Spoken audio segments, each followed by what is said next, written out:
Welcome to the Philippines' premier and longest-running weekly motor news and features TV and online magazine. Now celebrating its 34th anniversary. This is Motoring Today. I'm Ray Louie Gamboa. And I'm Susie Gamboa. We just turned 1 year older, and on this new milestone, we continue to give you the latest in motoring. Here are this week's features to watch out for.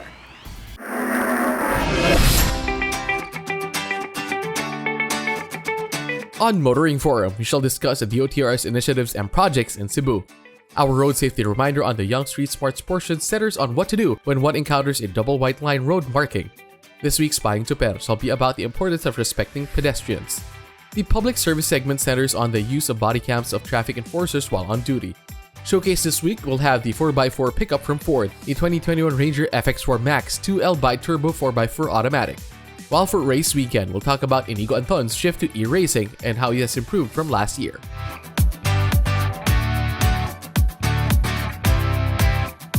All these plus the latest news in transportation and traffic management, as well as developments in the automotive industry, are in this week's edition of Motoring Today. Join us.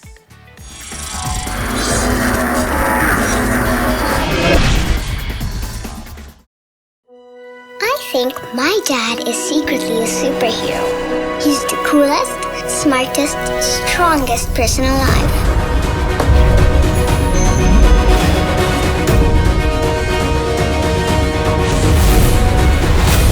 No matter where we go, he always makes sure I feel safe. And he isn't afraid of anything. My dad likes to call that the power to lead. I call it his superpower. Be part of the 2021-2022 Autofocus People's Choice Awards, the only nationwide poll to determine the country's most popular car brands and models. It's easy. Log on to bit.ly/AFPCA2021, then vote for as many as 5 different models that you believe should become the 2021-2022 Autofocus Automobile of the Year in separate, standard, and premium luxury categories. Vote every day until November 30, 2021. The Autofocus People's Choice Awards. Who will win? You choose, you decide. Vote now. Suzuki Ertiga. Life is beating fast. Find what you're waiting for.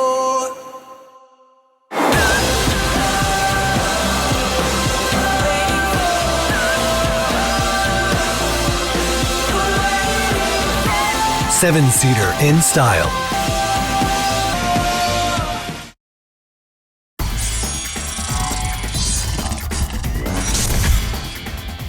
Welcome back to Motoring Today. Here now are the latest news and developments in the country's transportation and traffic management. The DOTR has been pushing to bring to construction moribund projects from years back, which it believes would be for the public good, like the PNR project to establish a rail service to Clark in Pampanga. Far back in 1993, the Philippine National Railways or PNR had drawn up plans to develop a railway service to Clark in Pampanga from Tutuban in Manila. But for over 2 decades, the project never got beyond talk of holding groundbreaking rights. Today, overall progress on the Phase 1 of the PNR Clark project is now at 45.82% according to DOTR Secretary Arthur Tugade. PNR Clark Phase 1 project, also known as the Tutuban-Malolos Line, is a 38-kilometer railway that will connect Tutuban Station in Manila to Malolos in Bulacan, cutting through the cities of Manila, Caloocan, Valenzuela, and the municipalities of Maykawayan, Marilao, Bocaue, Balagtas, Giginto, before ending in Malolos. Secretary Tugade recently led an inspection of the construction site for the project in Bulacan, along with Bulacan 4th District Representative Henry Villarica, Valenzuela City Mayor Rex Gatchalian, PNR General Manager Jun Magdo, and representatives from Taisei, the MCI joint venture, and NS Tren Consortium. During the inspection, the Transport Secretary revealed that a training simulator for the project will arrive between September and October, and the DOTR has already found a place to set it up for training PNR personnel. The actual trains for use in the line will be arriving in December, he added. When completed, the project is expected to serve 300,000 passengers daily and will reduce travel time from Malolos to Tuban, or vice versa, to just 35 minutes. The completion of the Tutuban to Malolos line will surely be welcomed by many residents of Bulacan, many of whom are working in Metro Manila. Transport authorities heard the clamor to establish bike lanes from essential workers who began using bicycles to go from home to work and back with public transport under limited community quarantine restrictions. So did local government units. Quezon City is one of them. Quezon City is the largest city by territory in Metro Manila with perhaps the most extensive road networks. With more and more people taking bikes to work and home, it should benefit the most from bike lanes. The Quezon City government has laid out a total of 93 kilometers of bike lanes along streets to make it safer for cyclists in their daily ride to work. During the formal inauguration of the QC Bike Lane Network, Quezon City Mayor Joy Belmonte thanked the DOTR, the DPWH, and the MMDA for their help in making the city safer for cyclists. The bike lanes were delineated along Quezon City's major thoroughfares, including Commonwealth, Quezon, East, and North Avenues, all leading to busy areas of other cities in Metro Manila. QC's bike lanes were linked up with the bike lanes of other cities in Metro Manila, making up a network of 338 kilometers of bike lanes. This is part of the Metropolitan Bike Lane Networks project of the DOTR and DPWH under Bayanihan to Recover as One Act that aimed to establish a total of 530 kilometers of bike lanes in cities and municipalities of Metro Cebu, Metro Davao, and Metro Manila. Setting up bike lanes is one thing. Seeing them properly used is another. Perhaps this should be the next priority of the DOTR, the MMDA, and the local government units. And cyclists themselves should learn how to properly benefit from these established bike lanes.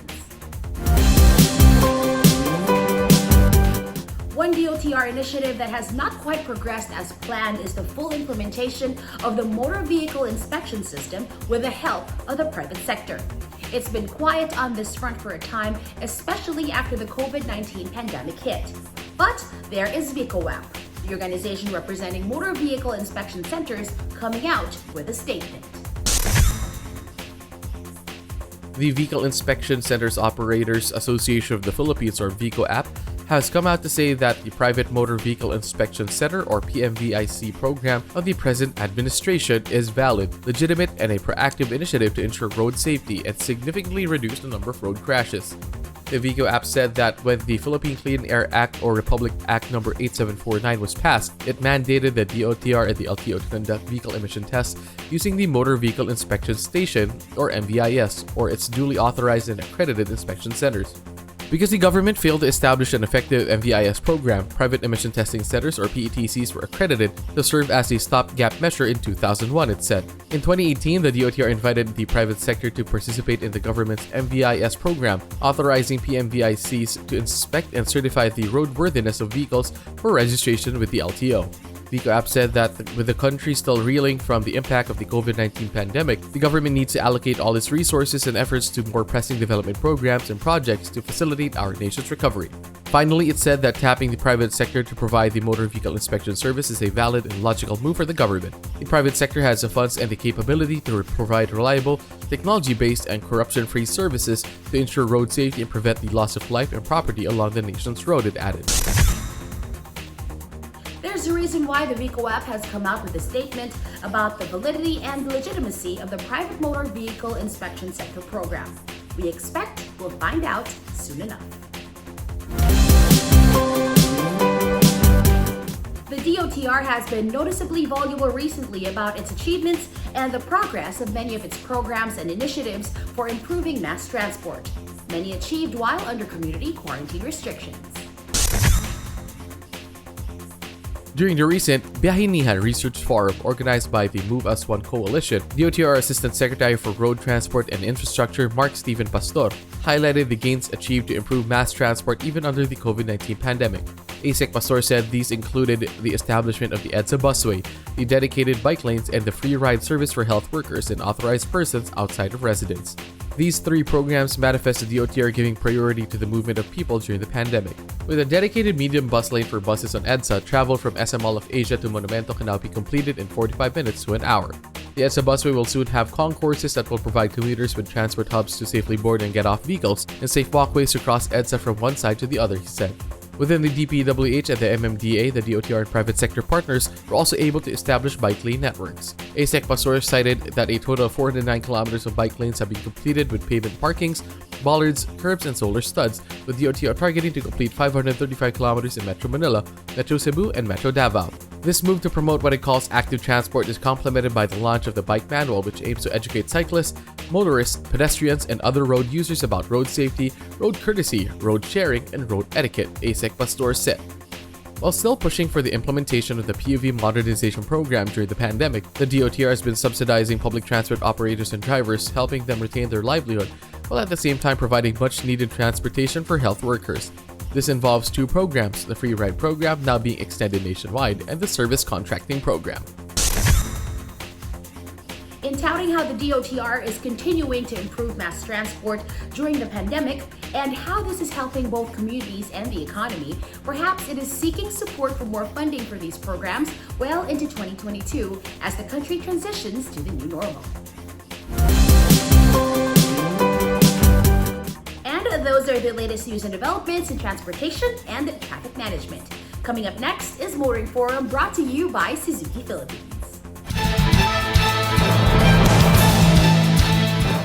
Complaints can still be heard about national government agencies favoring Luzon and, in particular, the National Capital Region for development and aid. But that can't be said about the DOTR, especially during the pandemic. Motoring Forum takes a look at recent DOTR initiatives in Cebu. During a recent visit to Cebu, DOTR Secretary Arthur Tagade inspected the bike lane network being established in the greater Cebu area. The Bike Lane Network project is a concrete example of how the DOTR is following through with the initiative to promote safer cycling in major urban areas nationwide. At the time of the inspection, Secretary Tagade saw the progress being made on the SRP section of the Class 1 Bike Lane project being undertaken in coordination with the DPWH. The SRP section bike lane is 5 meters wide and spans 2.3 kilometers. Part of the project includes the construction of a 3-kilometer sidewalk for pedestrians that is separate from the bike lane. There is a shed for bike racks along the section, as well as branches, solar studs marking out the lanes for cyclists, as well as planters for trees and other greenery. When completed, the Metro Cebu Bike Lane Network will have 130 kilometers of bike lanes traversing the cities of Lapu-Lapu, Mandaue, Cebu, and Talisay. At the time of Secretary Tagade's visit, 88.84 kilometers of bike lanes have been laid out, which he said is proof that the DOTR is pursuing plans to make active transport or the use of bicycles as form of personal mobility nationwide. On the same visit to Cebu, he also formally launched the Free Ride Service program for health workers and authorized persons outside residences under the Service Contracting program of the DOTR and the LTFRB. The Free Ride program was initially rolled out in Metro Manila and later expanded nationwide to help essential workers with their commuting needs and ease financial burdens amidst the pandemic. Tying the Service Contracting program to the Free Ride program, the DOTR and the LTFRB also claim to expand the initiative to help out drivers of PUVs earn enough while under capacity restrictions imposed by the IATF to prevent the spread of contagion. Drivers who sign up for the contracting scheme are paid per kilometer of service by plying their routes. This was supposed to be on top of the fare they collect from passengers. But under the Free Ride Service program, the DOTR and LTFRB increased the per kilometer fee from 46.80 pesos to 82.50 pesos for buses and from 46.80 pesos to 52.50 pesos for jeepneys and other PUV modes of transport in the region. This is to make up for no longer being allowed to charge fare under the new program. While meeting with drivers during the launch in Cebu, Secretary Tagade thanked them for participating in the program while reminding drivers not to collect fare from passengers. The DOTR has been quite active even during the lockdowns, not only in coming up with initiatives to mitigate effects of the pandemic, but also in pursuing plans to make public transport more efficient, safer, and affordable in urban areas and around the countryside. That's our Motoring Forum this week, courtesy of Suzuki Philippines.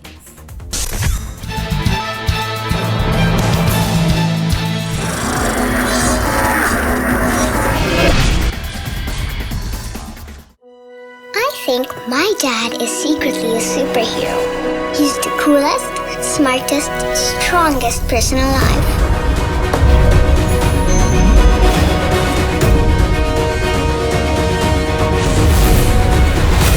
No matter where we go, he always makes sure I feel safe. And he isn't afraid of anything. My dad likes to call that the power to lead. I call it his superpower.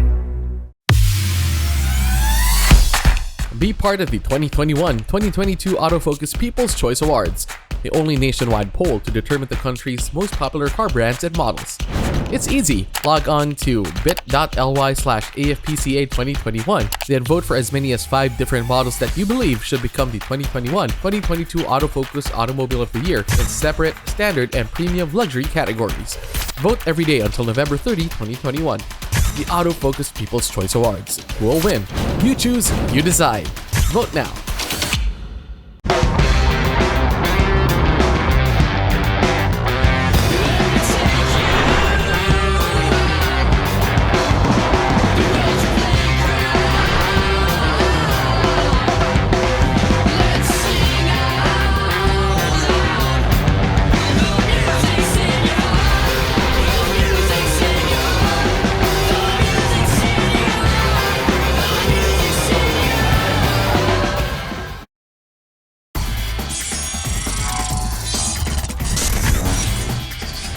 You are back with us here on Motoring Today.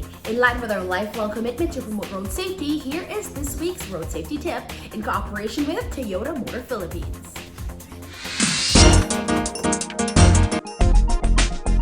Double white line means bawal ang mag-overtake sa kahit anong oras. Katulad ng nasa animation, you should stay on your lane all the time. Sa ganitong paraan ay maiiwasan ang aksidente.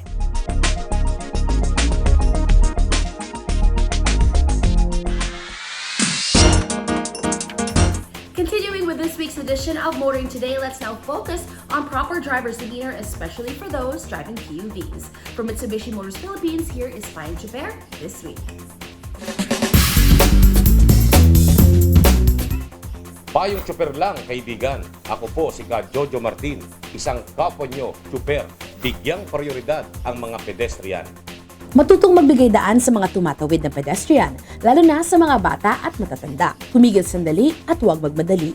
Maging mapagpasensya upang makaiwas na rin sa disgrasya. Siguraduhin na buo ang iyong atensyon sa pagmamaneho at sa lahat ng nasa paligid mo. Bukod sa iyong mga pasahero, huwag ring kalimutang irespeto ang mga tao sa labas ng sasakyan. Ito po si Ka Jojo Martin. Payong Choper lang, kaibigan. Mula sa isang kapwa nyo, Choper.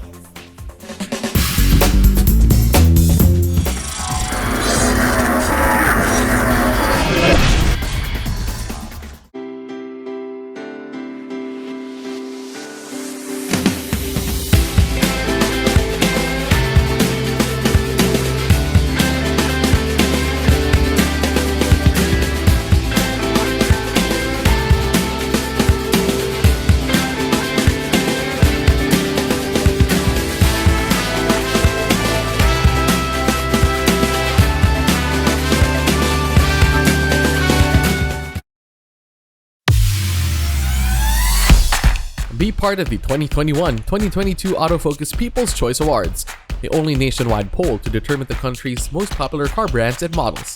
It's easy. Log on to bit.ly/AFPCA2021, then vote for as many as 5 different models that you believe should become the 2021-2022 Autofocus Automobile of the Year in separate, standard, and premium luxury categories. Vote every day until November 30, 2021. The Autofocus People's Choice Awards. Who will win? You choose, you decide. Vote now.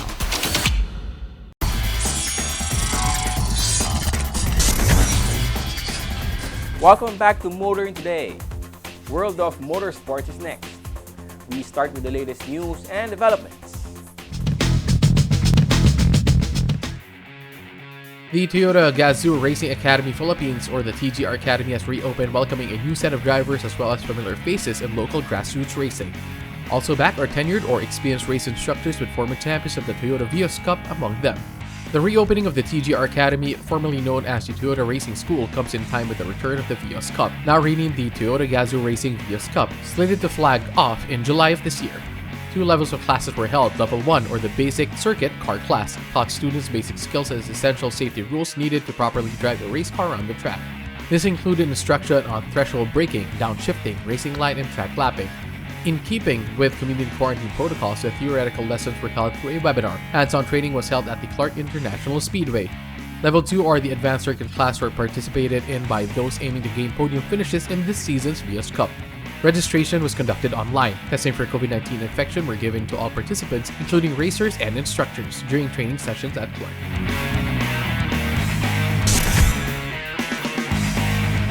Local motorsports enthusiasts should expect to see grassroots and other motorsports to be held in the second half of the year. The Automobile Association of the Philippines, or AAP Motorsports Department, has announced its willingness to sanction motorsports events in the country for the remainder of the calendar year 2021. AAP said that it expects the number of COVID-19 cases to decline with more and more people being vaccinated and practicing health protocols. AAP Motorsports released guidelines for sanctioning of motorsport events based on updated directions from the IATF, allowing non-contact sports and outdoor and GCQ areas. The guidelines said AAP Motorsports will accept applications for and sanction motorsports events in GCQ and MGCQ classified venues. In a letter to local motorsports organizers, AAP Motorsports said all events sanctioned by AAP and GCQ and MGCQ venues must observe IATF-mandated safety protocols, including the wearing of face masks and shields, social distancing, reduced spectator capacity, etc. More in the world of motorsports here on Motoring Today, as we now give you Race Weekend.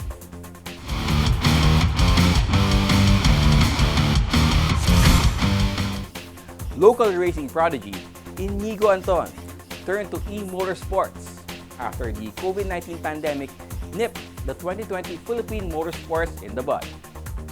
Race Weekend again features the 2019 Autocross champion as he competes in the 2021 e-racing Grand Prix, as well as other local e-racing events.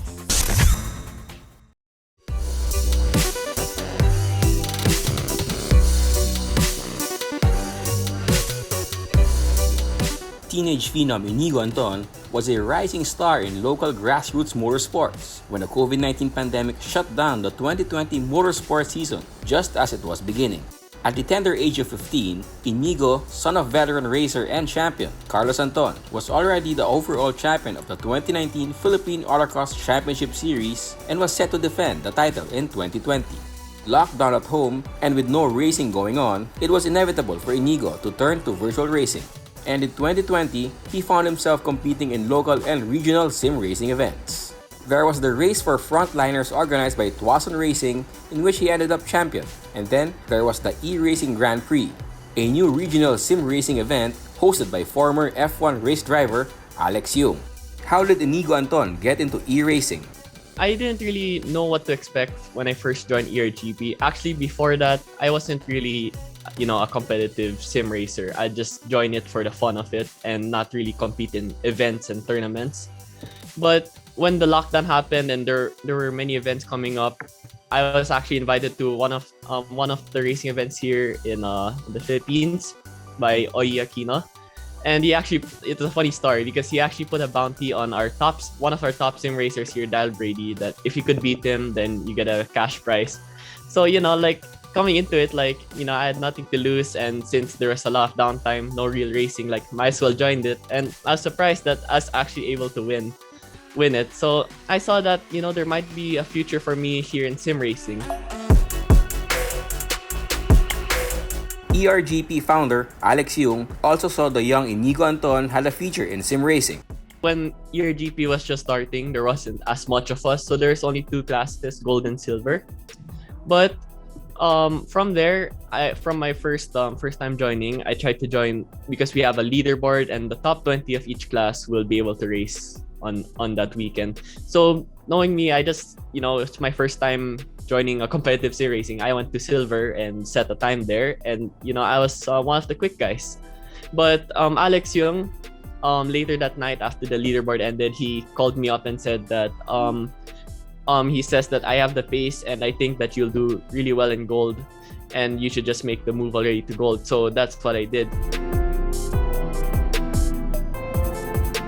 Also in 2020, Inigo competed in the E1 Championship, another international sim racing event organized by Alex Yung.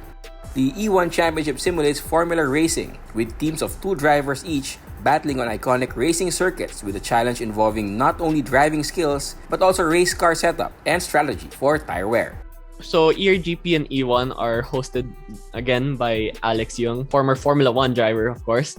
So the process of which the races run is pretty similar. The main difference though is that it's more of a team game right now. With ERGP, it is an event that you can just go solo by yourself. Solo, and you just go into it. Because first, there's no setup, and second, there's really no race strategy that can happen. So in ERGP, it's a matter of who's the quickest driver at most, So when it comes to E1, we have a team which does setup and does race strategies all the time. So in E1, it's more time consuming. It's more of a team game, team strategy. Not to mention that there's also 2 drivers per team. So there's also a team championship involved in it. With no real local racing in the first half of 2021, Inigo competed anew in the ERGP and E1 championship.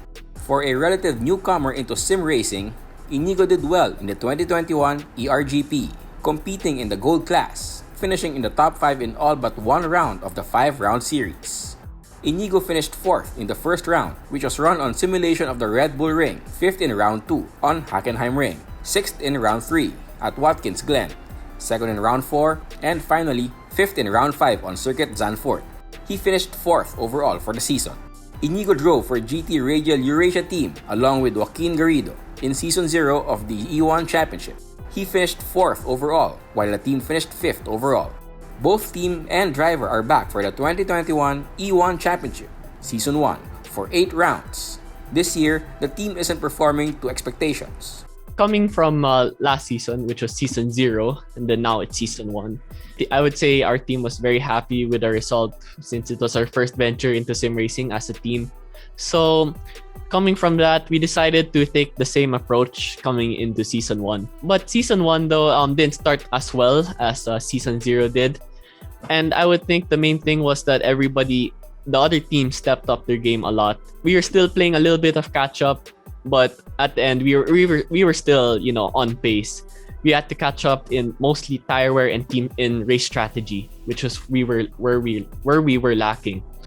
The second half of 2021 may soon see some real racing events happening, and Inigo is excited by the prospect. Already, he has participated in training program held by Tuason Racing in preparation for the holding of the Vios Cup later in the year. I was just very excited to, get back into a real car. For what I joined last week was that it's actually the level 1 and level 2 program of Tuason's Racing School to get into the Vios Cup. So knowing that, we decided that with our team of vendors who picked me up for this year's Vios Cup, which I'm very excited for, we decided that, of course, to be in Vios Cup, we have to go through this racing school, through this level 1 and level 2. And even though it wasn't a race, or it was just it wasn't a full-blown practice session that you could just drive around the whole racetrack as much as you want, just being back in a car, after a race car, especially after so long, I was just so happy to be there. Inigo is looking forward to his first foray into circuit racing. For this season in Vios Cup, it's gonna be my first circuit racing. Of course, that I've been just doing a lot of slalom and autocross these past years because I wasn't old enough to be joining circuit races yet. But now that I am of legal age to drive in these circuit races, I am super excited to see what the action is of side-by-side racing. I've never really had the experience except for karting, but it's still very different. But at least in sim racing, hopefully I can manage to transfer all the things that I've learned on how to race in terms of racecraft, overtaking, and defending.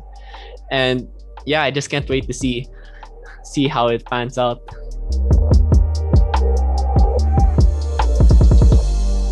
Inigo plans to focus more on the Vios Cup in the second half of the year, but he will still be looking to participate in sim races and events when possible. For sim racing as a whole, it's been an amazing thing to happen for everybody who's into cars and who's into racing. And I'd like to advise everybody who's into cars and who wants to try racing to just try and join virtual races and sim racing. It doesn't need to be really professional or very competitive. there's a lot of leagues, a lot of leagues and a lot of just public races that people can join every day day in and day out. And you don't have to be discouraged if you're just starting off and you're off the pace, because with just practice and constant just improvement, you'll eventually get there. Some people reach the highest level really quickly, some take a long time, but as long as you enjoy what you're doing, you could just always try it out.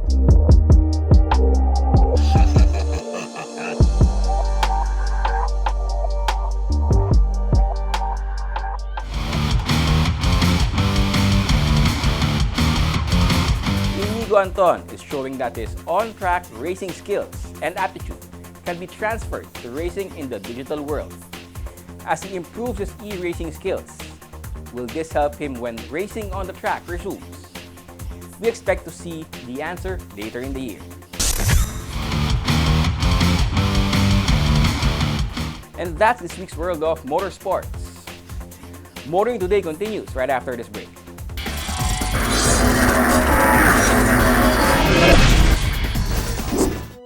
I think my dad is secretly a superhero.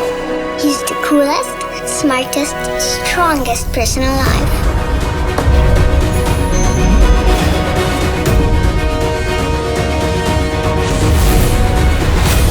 No matter where we go, he always makes sure I feel safe. And he isn't afraid of anything. My dad likes to call that the power to lead. I call it his superpower. Be part of the 2021-2022 Autofocus People's Choice Awards, the only nationwide poll to determine the country's most popular car brands and models. It's easy. Log on to bit.ly/AFPCA2021, then vote for as many as 5 different models that you believe should become the 2021-2022 Autofocus Automobile of the Year in separate, standard, and premium luxury categories. Vote every day until November 30, 2021. The Autofocus People's Choice Awards. Who will win? You choose, you decide. Vote now. Suzuki Ertiga. Life is beating fast. Find what you're waiting for.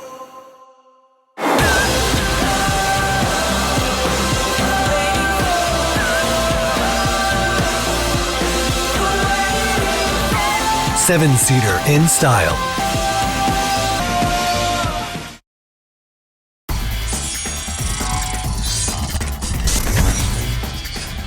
Welcome back to Motoring Today. Let's now take a look at what's happening in the local auto industry. Can the crowded subcompact SUV crossover market accommodate another new model? Suzuki has just rolled out the Vitara All-Grip. According to Suzuki, All-Grip means the newest Vitara in its local lineup is 4-wheel drive crossover, which should give it an edge over the competition. The Vitara All-Grip Suzuki brought in is manufactured in Hungary and comes with advanced technologies, including an infotainment system with a 10-inch touchscreen with smartphone linkage and clinometer. It comes with a 1.6-liter engine mated to a 6-speed automatic transmission with manual mode and paddle shift. Suzuki says the 4-wheel drive system of the All-Grip allows the driver to switch around 4 modes: Auto, Sport, Snow, and Lock, depending on road conditions and driving scenarios. 2-tone color schemes are available: Prime Solar Yellow with Cosmic Black Pearl, Metallic and Solid Bright Red with Cosmic Black Pearl Metallic. Monotone options are Galactic Gray Metallic and Cool White Pearl. The new Vitara All-Grip is priced at 1,458,000 pesos for the monotone variant and 1,468,000 pesos for the 2-tone variant.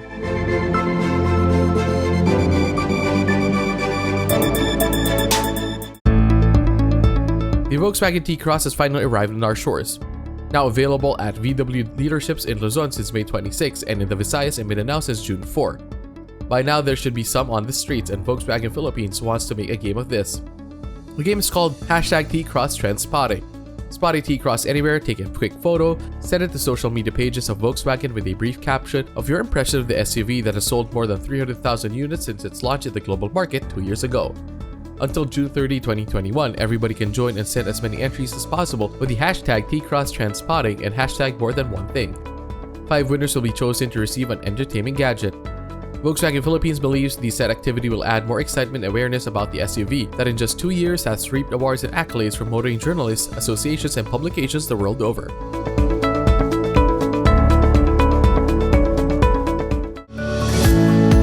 The Nissan Ariya has made its first public appearance on the Circuit de Monaco during Round 7 of the 2021 FIA Formula E World Championship. Nissan's all-electric coupe crossover drove on the famous street circuit that's been hosting Formula 1 racing for years and lately Formula E. It's the perfect venue to first showcase the Nissan Ariya and the capabilities of Nissan's e-Force technology. Combining powerful performance, connected technologies, and a revolutionary new EV design, the Ariya all-electric coupe crossover is the icon of Nissan's innovative and electric future. The Ariya features advanced connectivity, technology, a competitive range of battery capacities, and the unique e-Force drivetrain. According to Nissan, Ariya's first outing on the iconic Circuit de Monaco demonstrates to a global audience the excitement of zero-emission electric vehicles, which is something everyone can experience.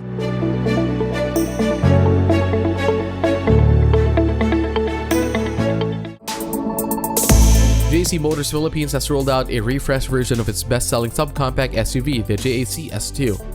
It expects the refreshed and upgraded JAC S2 to turn heads just as it did the first time it arrived in the country with the latest gear and tech plus a head-turning asking price. The front end of the JAC S2 has been given a makeover that makes it look more streamlined.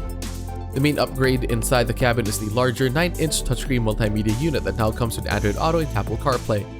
The leather seats and trim with the red stitching also look rich and sporty. The new JAC S2 sports the same 1.5-liter VVT engine mated to either a CVT or manual transmission and puts out 111 horses and 146 Nm of torque. But the main head-turner about the JAC S2 may still be the same asking price of 798,000 pesos for the CVT variant and 748,000 pesos for the manual variant.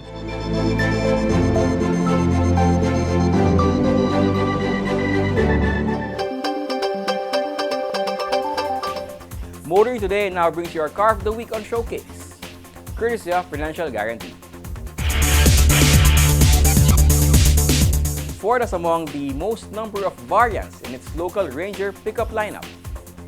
This edition of Showcase checks out a new variant, the 2021 Ford Ranger FX4 Max 2-liter bi-turbo 4x4 automatic.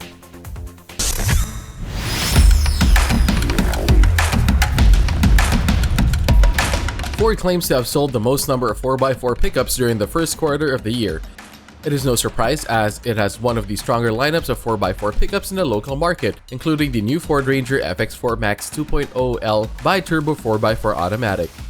Ford rolled the FX4 Max in March, which may have helped it claim the 4x4 pickup first quarter sales crown. Just from looks alone, this could certainly be true. The Ford Ranger FX4 Max embodies that old-time phrase ruggedly handsome. Taller than its siblings not named Raptor, the FX4 Max is 5,354mm long, 1,860mm wide, and 1,852mm tall. It is easily distinguished by the grille proclaiming its Ford heritage in large letters. A full-length tubular sports bar finished in matte black. The metal hoop side steps with non-slip mounted directly on body.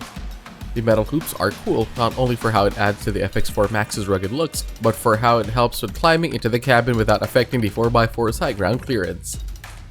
The FX4 Max is also outfitted with projector-type headlamps, halogen front fog lamps, rain-sensing wipers, side mirrors with turn signal lights that adjust and fold electronically, and a bed liner.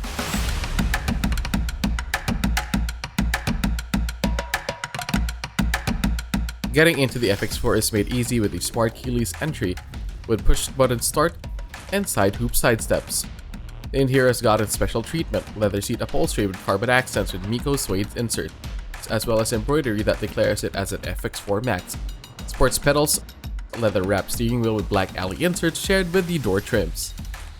The FX4 Max also shares the dual-color 4.2-inch cluster screens on the instrument panels of the Ranger Wildtrak. All-weather front and rear floor mats add to the rugged character of the FX4 Max that is meant to be used also for off-road adventures. The driver's seat in the FX4 Max manually adjusts 6 ways. The front passenger seat adjusts 4 ways. The rear bench seat features a center armrest that can be folded up to make room for a third rear passenger. Unique to the FX4 Max is the auxiliary switch pack, which provides easy and convenient connection and use of aftermarket accessories. This is complemented by a 250 ampere alternator specifically to power accessories and reduce reliance on the battery. Also making it quite comfortable and convenient in the FX4 Max are the power windows and dual zone automatic air conditioning. The Ranger FX4 Max comes with the latest in infotainment and connectivity, including an 8-inch color touchscreen, Apple CarPlay and added auto capability, Sync 3 with voice-activated controls, Bluetooth with phone audio streaming, 2 USB ports and 6 speakers.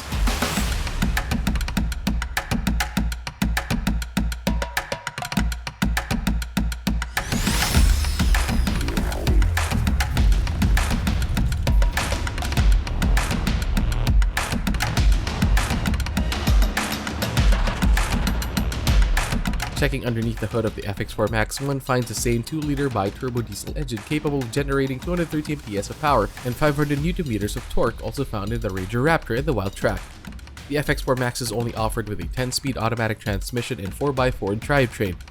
Ford claims the FX4 Max can haul loads of up to 981 kilograms and can tow trailers of up to 3,500 kilograms.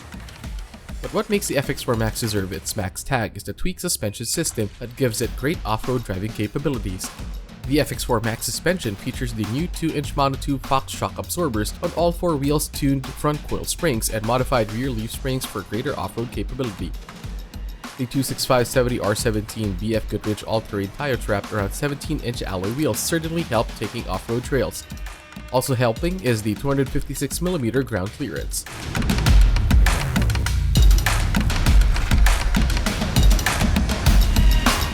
Hill launch assist and hill descent control make it easier to tackle hilly roads, especially those with unpaved surfaces. Giving confidence to drivers are active and passive safety systems like anti-lock brake system plus electronic brake force distribution, electronic stability control with rollover mitigation and traction control. Standard safety features in the FX4 Max include airbags for driver and front seat passenger, and seat belts and child seat ISOFIX anchorage points.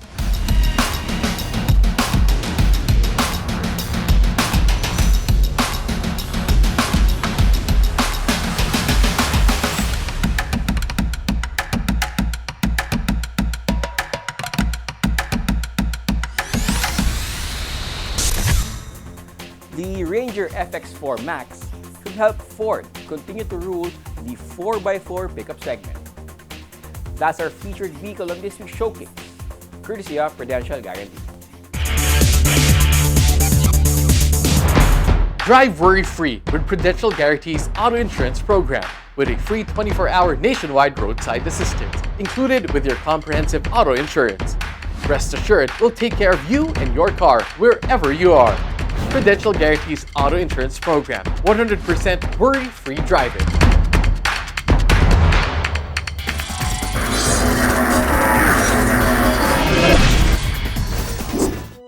I think my dad is secretly a superhero. He's the coolest, smartest, strongest person alive.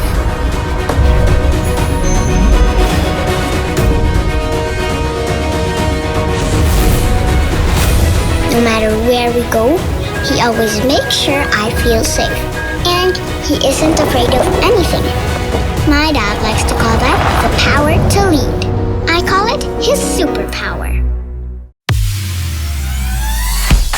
Be part of the 2021-2022 Autofocus People's Choice Awards, the only nationwide poll to determine the country's most popular car brands and models. It's easy. Log on to bit.ly/AFPCA2021, then vote for as many as 5 different models that you believe should become the 2021-2022 Autofocus Automobile of the Year in separate, standard, and premium luxury categories. Vote every day until November 30, 2021. The Autofocus People's Choice Awards. Who will win? You choose, you decide. Vote now.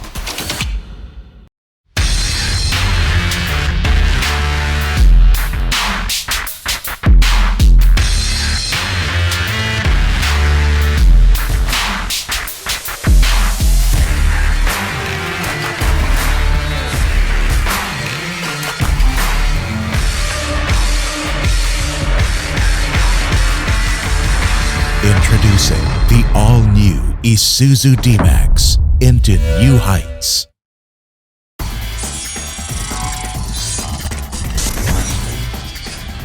And And we now have our segment that dwells on the wide array of motoring problems not only in the metro but all over the country as well.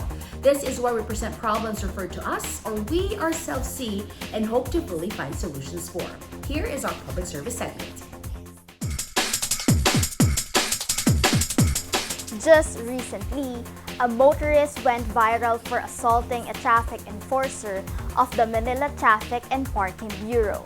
According to reports, the motorist was flagged down after beating the red light, but instead of pulling over, she tried to run away. So much have happened after that and cases have already been filed against the motorist. Moving to our topic of concern, incidents like this call for evidences, and one great way is to produce videos. In the past, there was a call for traffic enforcers to use body cameras while on duty to be able to record events, good or bad. In fact, there were donations made to fulfill this. During these times, road incidents such as the one presented are being reported through social media with the use of videos taken by mostly cell phone cameras. Should we now revisit traffic enforcers' use of body cameras while on duty? And that's our public service segment this week. And should you yourself encounter motor problems that need immediate attention, please feel free to contact us. See the details being flashed on your screen. And that's the week that was in motoring. Thank you for joining us. Also, please don't forget to check us out on social media. Until next week here on Motoring Today, now on its 35th year of continuing service to the general motoring public with a lifelong commitment to promote road safety. Stay healthy and be vigilant at all times. On behalf of our dad, Butch Gamboa, I'm Ray Louie Gamboa. And I'm Susie Gamboa. Happy motoring!